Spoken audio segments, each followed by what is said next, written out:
晚间好，欢迎回到鬼影档案馆。今天由馆长来给你们说故事，戴上你的耳机，准备迎接梦魇吧。308病房的多余人影。你可能会觉得医院的夜晚应该是寂静的、安全的，但事实并非如此。身为一名护理师，我常说，医院的深夜藏着许多无法解释的故事，有些是病人的错觉，有些是护理师的疲惫使然，但有些却让人即使回想起来也不寒而栗。让我告诉你发生在308病房的故事，那是我亲眼目睹的一次，直到今天都让我心有余悸。那天我值的是夜班，对于我们这些护理师来说，夜班的常态就是巡房、记录，偶尔处理病人的紧急需求。大部分的夜晚都很平静，尤其在深夜2、3点，整层楼安静的仿佛连心电监护一滴滴的声音都在压低音量。凌晨3点，我例行巡房时走到了308病房。这是一间双人病房，但当天只有一名病人，一位刚动完手术的中年男子。为了不惊动病人，我站在门外，透过玻璃窗查看里面的情况。就是那一瞬间，我看到了让我终生难忘的一幕。病床右侧的床边居然站着一个人影，那人影瘦高，模模糊糊的，背对着我站着，低着头，仿佛在看着病床上的男人。我第一反应是家属可能忘了时间留在病房里过夜。这种情况偶尔会发生，但我们一般都会善意提醒，因为医院规定晚上家属不得留宿。我推开病房的门，轻声说：“不好意思，这里不能留宿。”然而，当我抬头再看时，那个人影不见了。整个病房里只有病床上的男人和他昏黄的床头灯。男人睁开眼睛，看着我，脸上的表情说不上是困惑还是惊恐。他的嘴唇微微颤抖着，低声问：“刚刚那个人呢？”我愣住了。明明房间里只有他一个人，他却说那个人去哪了？你看到什么了？我忍不住问，试图让自己的语气保持平静。男人指了指床边，声音颤抖：“刚刚有个人就站在这里，低着头看我。他站了很久，然后你推门的时候，他就不见了。”我僵住，心跳快得几乎喘不过气。我迅速扫视整个病房，连浴室门都推开检查了一遍，但里面空空如也。我试着安抚他，可能是麻醉后的反应，导致你有些幻觉，不用担心，现在没事了。男人只是怔怔地点了点头，但他的眼睛始终没有看向床边，仿佛那里还有什么他不敢直视的东西。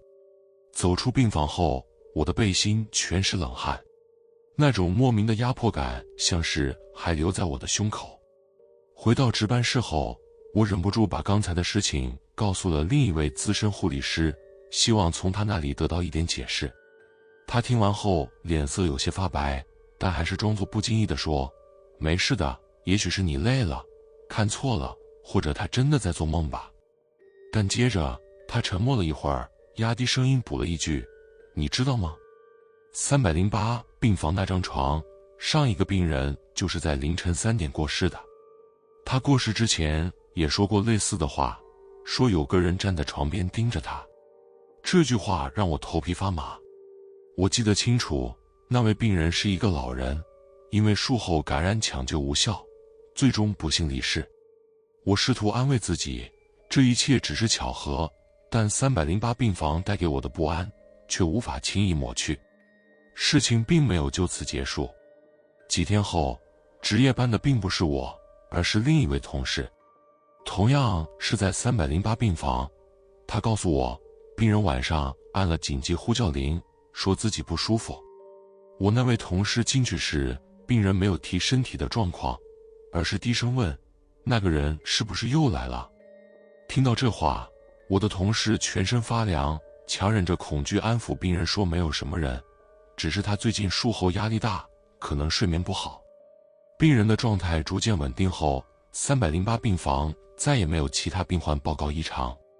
但自从那之后，每次巡房走到308病房时，我总会下意识地避开那扇门，不愿透过玻璃窗向里面看。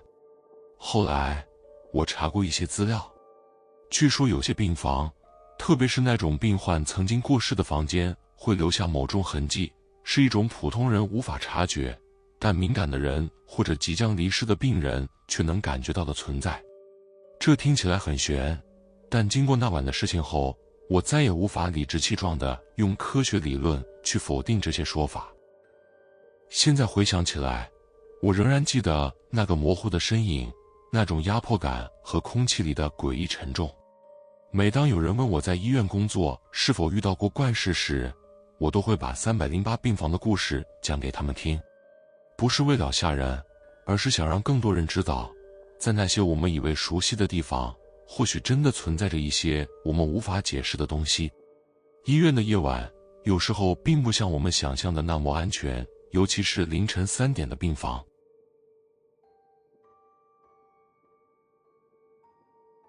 电梯的最后一趟。医院的夜晚总有一种诡异的安静，尤其是到了深夜，走廊里空无一人，只有心电监护仪的声音断断续续地响着，仿佛在提醒着生命的脆弱。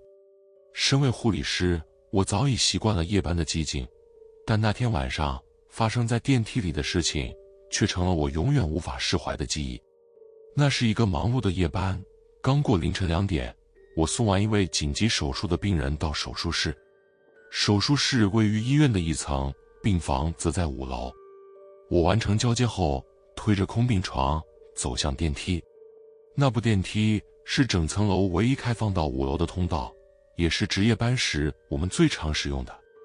医院的规定非常明确，夜间2点到4点有一部电梯专门用于运送遗体，其他的电梯是禁止推运遗体的。这是为了减少病患和家属的心理负担，也是医院的一种默契。然而，当晚我用的这部电梯并不是运送遗体的那一部，它平时只载护理人员和一些紧急设备。我按下电梯按钮，门很快打开了。电梯里空荡荡的，连常见的垃圾推车或消毒器材都没有。我走进电梯，按下了5楼的按钮。电梯开始平稳的上升，机械运转的低沉声音在狭小的空间里回响着，让人感到一丝压抑。就在电梯上升到4楼时，它突然停了下来。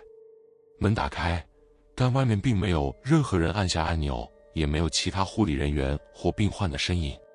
走廊昏暗，只有几盏感应灯亮着，窗外的月光透过窗帘照进来，显得有些凄凉。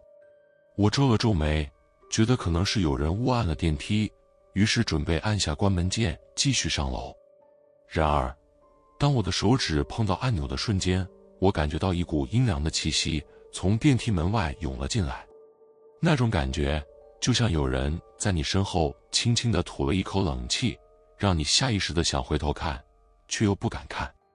门关上后，电梯开始动了，但这次并不是上升，而是直接往下滑。我看着楼层显示屏，从4楼降到3楼、2楼，最后来到了 B 医院的地下停尸间。门打开的那一刻，我的心跳几乎停住了。外面的灯光昏暗，走廊里静得出奇，只有冷气机运转的声音隐隐作响。我站在电梯里，脚步像被钉住一样，完全不敢迈出去。停尸间的门半掩着，里面黑漆漆的，仿佛有什么东西在阴影里注视着我。我赶紧按下5楼的按钮，希望电梯能快点关门离开。可这时，电梯的门像是坏了一样，一直停在那里，迟迟不肯关上。更诡异的是，我突然听到一个模糊的声音，像是一个低沉的叹息，从电梯外传来。咻！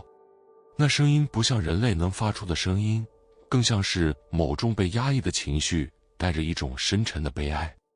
我的手心开始冒汗，心跳快得几乎喘不过气。我不敢往外看，视线死死盯着按钮板，一边用力按着关门键，一边祈祷电梯能快点离开。终于，门慢慢地合上了，电梯再次启动。我能感觉到自己的双腿发软，几乎站不稳。电梯缓缓上升，这次没有再出现任何异常，直到5楼门打开，我立刻推着空病床冲了出去。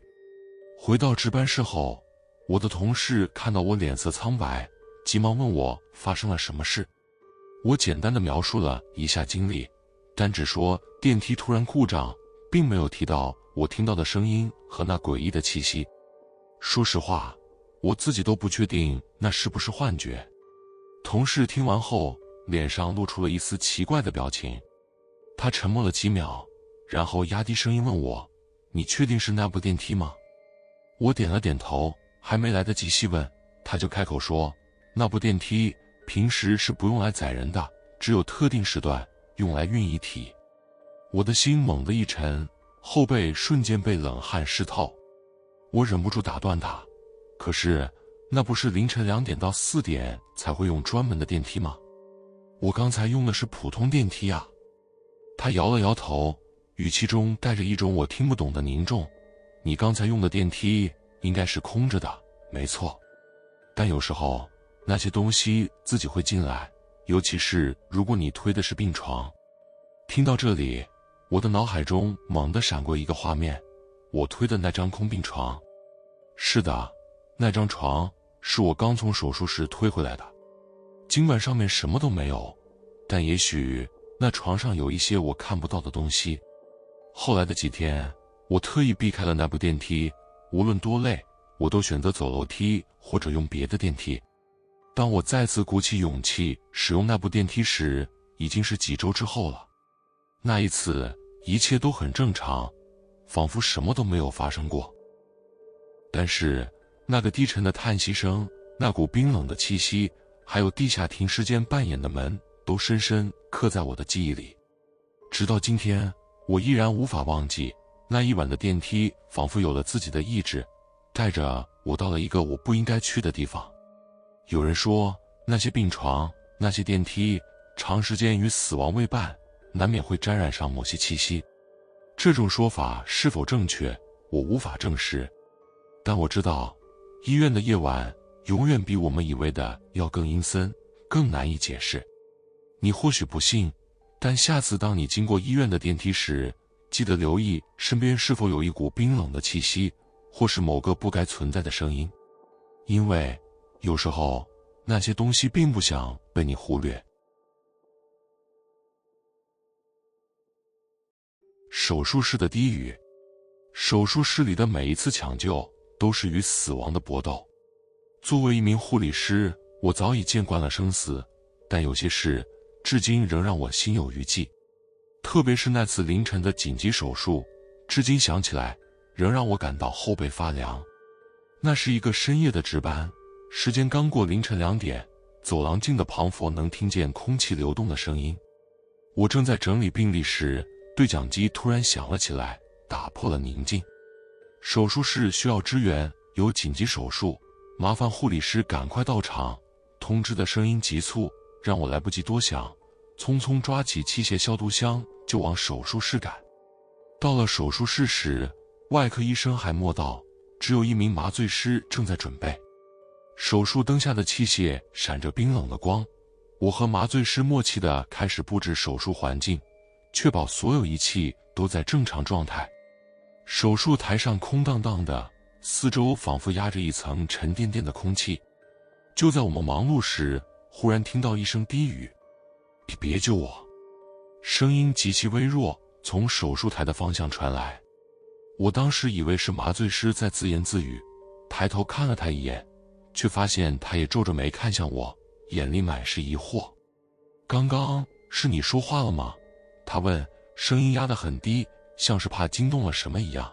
“不是啊，我还以为是你。”我的声音里已经透着一丝颤抖。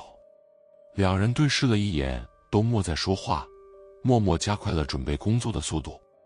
手术的病人很快被推了进来，是一名中年男子，因为车祸导致多处内脏破裂，情况十分危急。他神志不清，身上插满了各种管子，血液的腥味在冷气中散开，让手术室里的气氛更加压抑。外科医生赶到后，手术很快开始。我站在旁边协助递送器械，心里还在嘀咕刚才那声奇怪的低语：“是幻听吗？”还是手术室里的风声造成的错觉？但这种念头很快被眼前的紧急情况打断了。手术进行到一半时，心电监护仪突然发出急促的警报声，病人心跳下降，麻醉师喊道，他的手迅速调整药剂，试图稳住病人的生命体征。医生立刻停下手中的操作，开始紧急抢救。氧气泵的声音、吸痰器的启动声，还有医生急促的指令，瞬间充斥了整个手术室。而我则紧紧握着止血钳，准备随时递给医生。